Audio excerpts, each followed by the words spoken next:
Welcome back to the Mortal Realms issue 31. So this week we've got the Lord Exorcist. We'll look at the model shortly.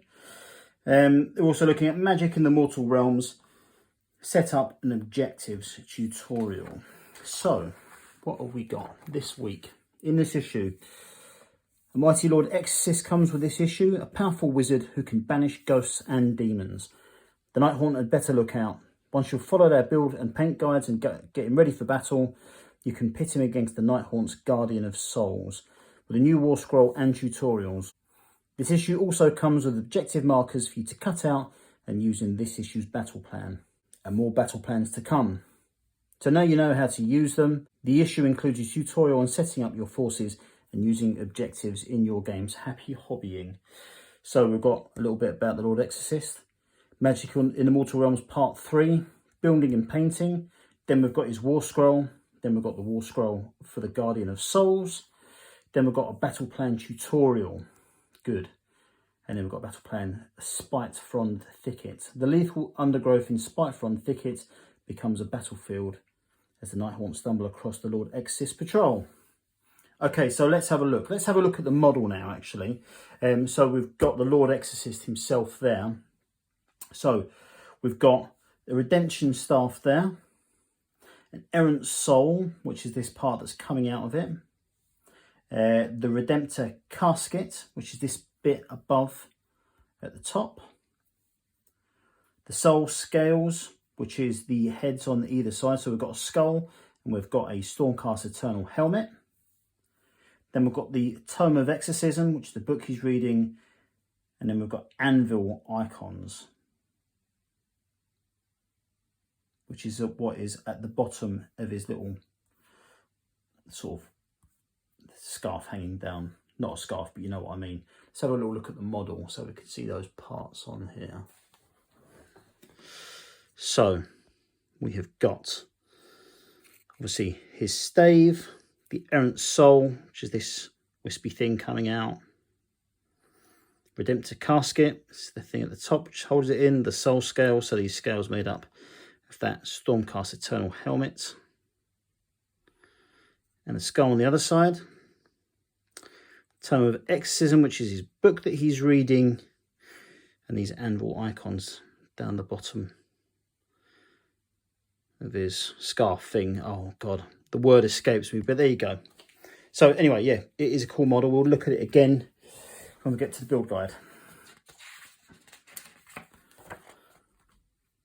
Then we've got magic in the Mortal Realms. The magic that suffuses each of the Mortal Realms is harnessed by spellcasters from every race, and each has their own view on how best to use it. Not all such magic is controllable, however. Since the Necroquake erupted, many spells have come to life and now hunt those who once cast them. That's pretty grim. So we've got celestial magic.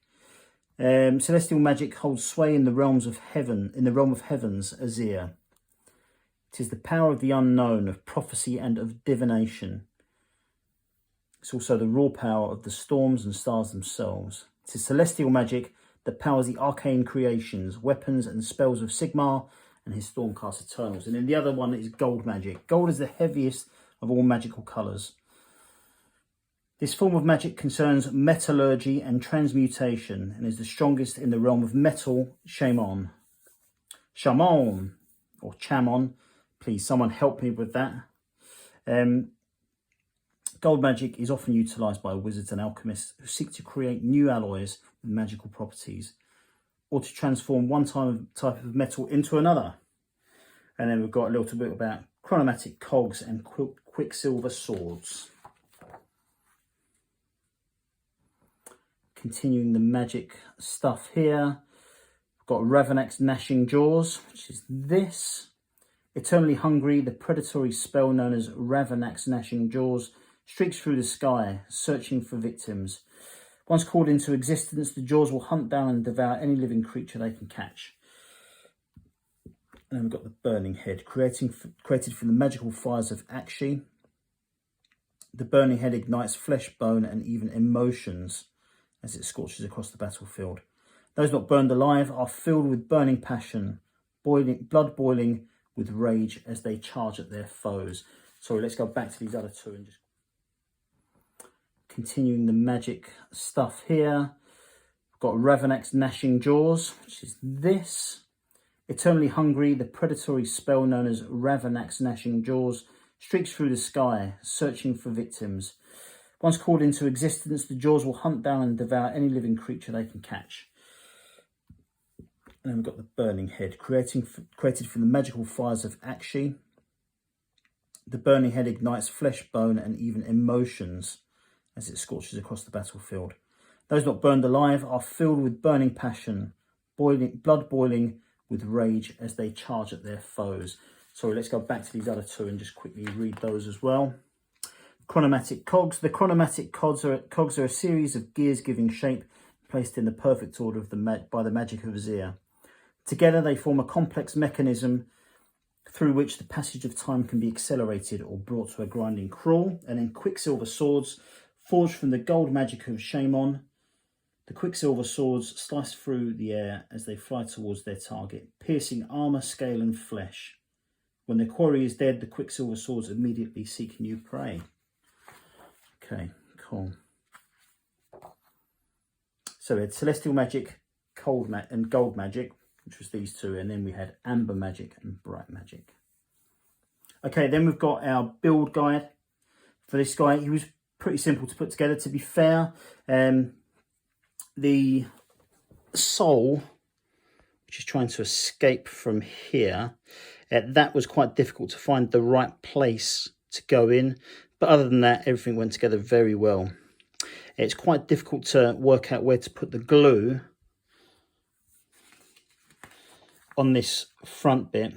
See, I'm forever guilty of using too much glue. And if you just overdo it a bit, you're in danger of overspilling to areas that you can see on that part there. But it did go together very nicely. Here's the paint guide, loads and loads of paints on here. See what he looks like when we brought him up to date. Looks pretty nice. Okay, so let's look at his stats. So, bravery of 9, movement of 5 inches, 5 wounds, which is good, and saves on a 3-up, which is also good. Now, his redemption stave has a range of 2 inches and 4 attacks. Hits and wounds on 3-ups with rend -1, which is okay. And D3 damage, so that is good. I like him. So, abilities, Redemptor Casket. Each redemption stave incorporates a casket for the containment of malicious spirits. At the start of your shooting phase, roll a dice for each demon or Nighthaunt unit within 6 inches of this model. On a 4-up, that unit suffers 1 mortal wound. Okay, very good indeed. He's a wizard, so he can use magic. He's got Purifying Blast. Slamming his stave into the ground, the Lord Exorcist unleashes a wave of power that blasts the spirits of the unworthy form of their bodies. Purifying Blast has a casting value of 5. So for those who may have forgotten, you roll 2d6, and as long as you get over a 5, it's cast. But it can be unbound by other wizards, when they literally just roll a d6, 2d6 as well. If they roll the same or more than you, it's unbound. If successfully cast, roll a dice for each enemy unit within 6 inches of the caster. Add that unit's bravery characteristic to the roll. If the result is less than 10, that unit suffers D3 mortal wounds. Half of the bravery characteristic wound. Half the bravery characteristics, rounding down, of death and demon units for this spell. Okay, so that's cool. And that just goes into it a little bit more detail there. Then we've got the Guardian of Souls. So what have they got? Saving on a 4-up, they've got a movement of 6, 5 wounds again, and a bravery of 10. So their weapons are the Chill Blade, 3 attacks, hitting and wounding on 3-up, rend -1, 1 damage. And the Maul of Judgment, 2 attacks, 3-up to hit and wound, and damage of 2. So they're ethereal, so that's fine. We've covered that in previous issues. Nightmare Lantern, the cursed light of Nagashizar, bound within Bound within a Nightmare Lantern, invigorates the dark souls of any night haunts it illuminates. Add 1 to wound rolls for attacks made with melee weapons by friendly night haunt units that are wholly within 12 inches of this model. Obviously a wizard, but he's got spectral lure. Channeling the unholy light of his Nightmare Lantern, the Guardian summons forth the spirits of the dead. Spectral lure has a casting value of 6. If successfully cast, pick a friendly summonable night haunt unit wholly within 24 inches of the caster. You can either heal D6 wounds that have been allocated to that unit, or if no wounds have been allocated to the unit, you can return a number of slain models to it that have a combined wound characteristics equal to or less than the roll of a D6. So that is good. So for example, if you rolled, let's say it was some chain rasps that have got 1 wound each, if you rolled a 6, you can bring 6 of them back. Okay, very good. Explained further there. Okay, so battle plan, how to set up your armies. Thus far, you have played battle plans with detailed instructions on how to set up your battlefield and play the battle plan. Here, we break down the battle plan in more detail, so that when you come to see a new battle plan, you'll be able to get playing as quickly as possible. Okay, so territories explains what those are. That is basically the edge of the battlefield that they can come in on. Setting up units. A player begins by deploying a unit of sequitors, ensuring they are more than 9 inches away from the player B's territory, which is there if it goes half and half. Player B then deploys a unit of chain rasps in their territory, ensuring they are no more than 9 inches from the enemy territory. Both players continue taking turns, deploying 1 unit at a time until all their units have been deployed. They must ensure that each unit placed on the tabletop is deployed for more than 9 inches from the enemy territory. When all units have been deployed, they're almost ready to begin the game. And that is fairly straightforward. And we've got placing objectives. Okay, so this one here is right in the middle. In this battle plan, the objective is placed right at the centre of the battlefield. It's got one here as well, so it kind of splits the battlefield diagonally. 3 objectives are placed along the territory border. 1 is in the centre, is 1 halfway between the centre and each corner. Fair enough.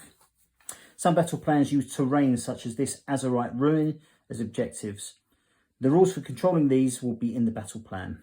Okay, so what we got here, let's go back over the individual stuff. So setting up units, we explained a little bit there, but basically the battle plan will tell you where you're setting up and how far within each territory it's going to be. Sometimes it's just, in the case of this territory, it will just be within whatever that determined place is. It could be 3 inches, it could be 6 inches, it could be half the battlefield, it could be a diagonal on either side, it could be any of those.